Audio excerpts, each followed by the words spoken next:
This is Diana Sullivan in Austin, Texas. The last couple of years, I've challenged myself to create Afghan patterns that you could machine knit in a day or even less. Now, my criteria were that they had to be beautiful. They had to be really interesting to knit. And then I wondered how to make these patterns available, and I finally decided they're going to be digital patterns. Now, this pattern is available at www.dianaknits.com, and it is one of these day or less patterns. Here it is on the bulky machine using ice cream roving, and it is a large Afghan with a distinct ripple design. This was a self-striping yarn, and it was fast and easy to do, really fun to watch it come together.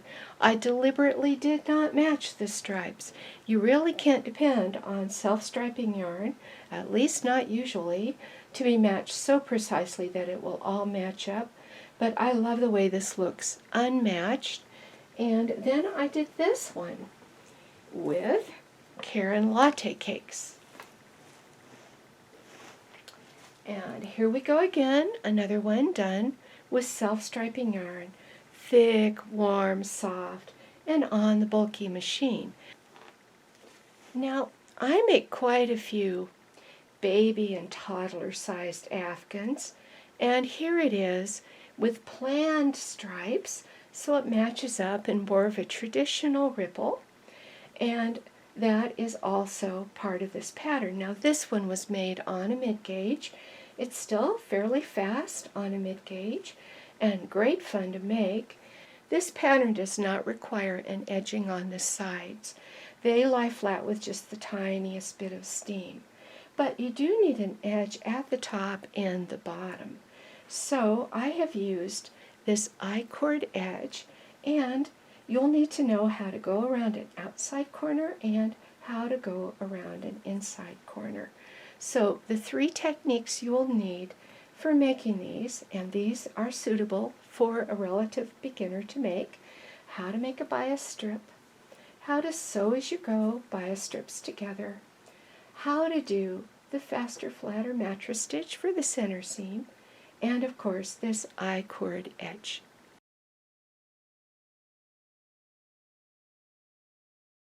Let's look at where I am. I made the first pair of strips with the sew as you go center, and then I made a second pair of strips in exactly the same way, and then I hand sewed the two together here. So I have 2 points on one end, and I have 2 valleys on the other end, and you will be pleasantly surprised that you don't necessarily have to put an edging on the sides. The sides are really very nice as is. A little bit of steaming ought to do the job, but you can add an edging if you want. You definitely need an edging on the top and bottom, and that's what I'm going to do now. Now, when you have to go around an outside corner and then along an inside corner, a narrow edging is a good way to go. I have experimented with some different edgings, and I like a 4-stitch I-cord. So I bring out 2 needles with a space between them, so there's an empty needle in between them. I set my carriage 2 whole tension numbers tighter than the rest of the work. So I was using tension 9, I've gone down to 7. And I knit from right to left here. Now I'm going to bring out the in-between needles, and 1 claw weight will be all the comb I need, and knit back. And now I am going to start the I-cord. To start the I-cord, I'm going to push 1 part button in, and then I'm going to find an edge of the blanket, and I'm going to work with the right side facing. That would be the knit side facing.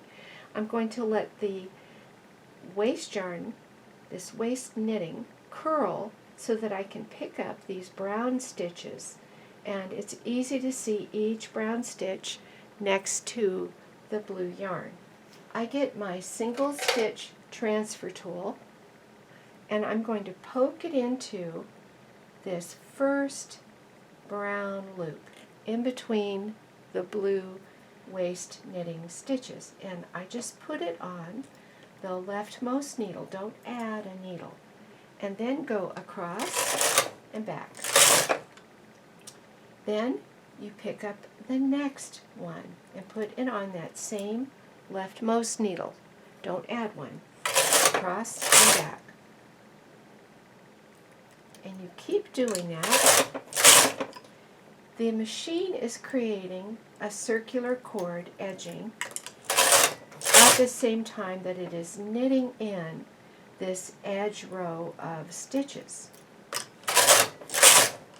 And after a moment or two, you can take the weight off and have a look at what's happening.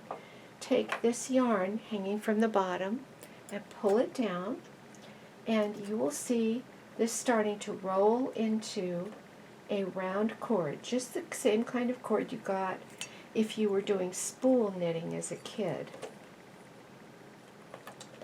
And the machine is really quick and easy with this. You just keep picking up one more stitch, putting it on that left needle, and doing the 2 rows.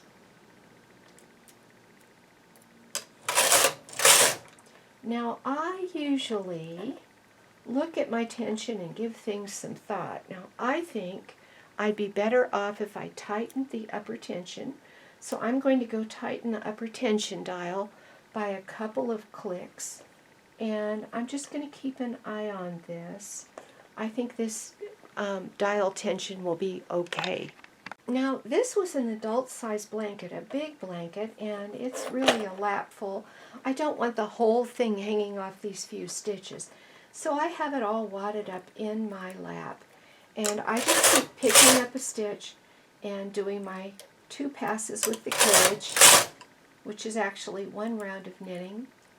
And yes, I do like it better with the tighter upper tension. And I have a look at it and see it closing into its little coil. The yarn is so furry it's hard to see, but this is a great edging.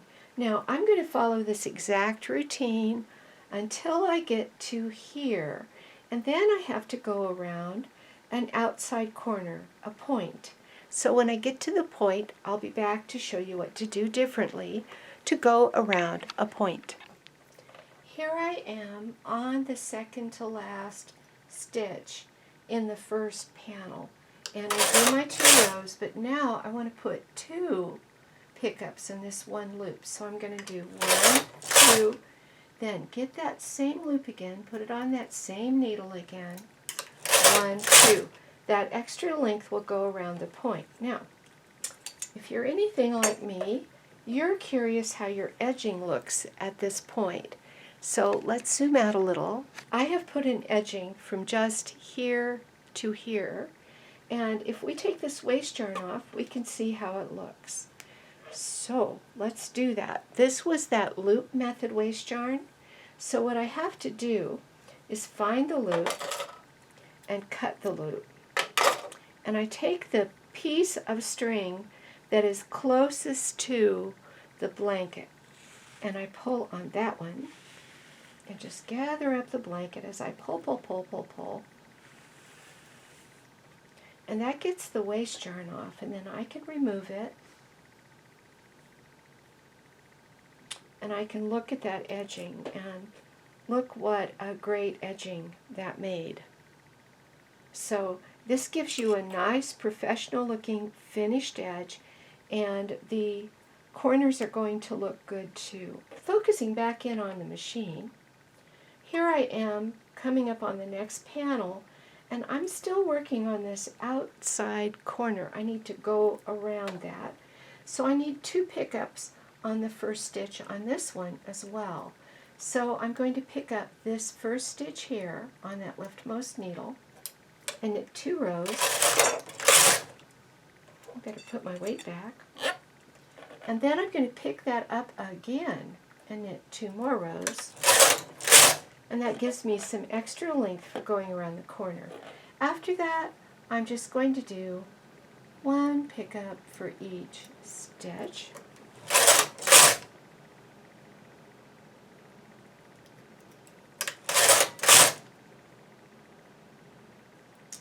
And I'm going to keep doing this until I get to the first inside corner.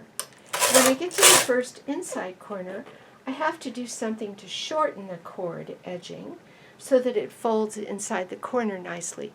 So when I get there, I'll show you how to do that. When you get to where you're 2 stitches from the inside corner, you pick up both of them at the same time. And then just do the one row, which makes the I-cord shorter for getting around the corner. And then you pick up the first 2 stitches on the next panel and put them on at the same time. Again, that makes it shorter just at the inside corner. And after that, you go back to picking up 1 stitch for each 2 passes. Each 2 passes makes 1 round of the circular cord.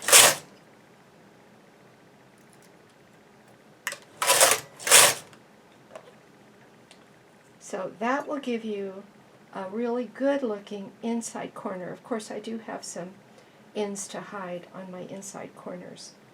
So I will keep doing that outside and inside corners and get both ends of the blanket edge. On the very last stitch, you're going to want to take this off. So I go across on my plain row and I cut my yarn.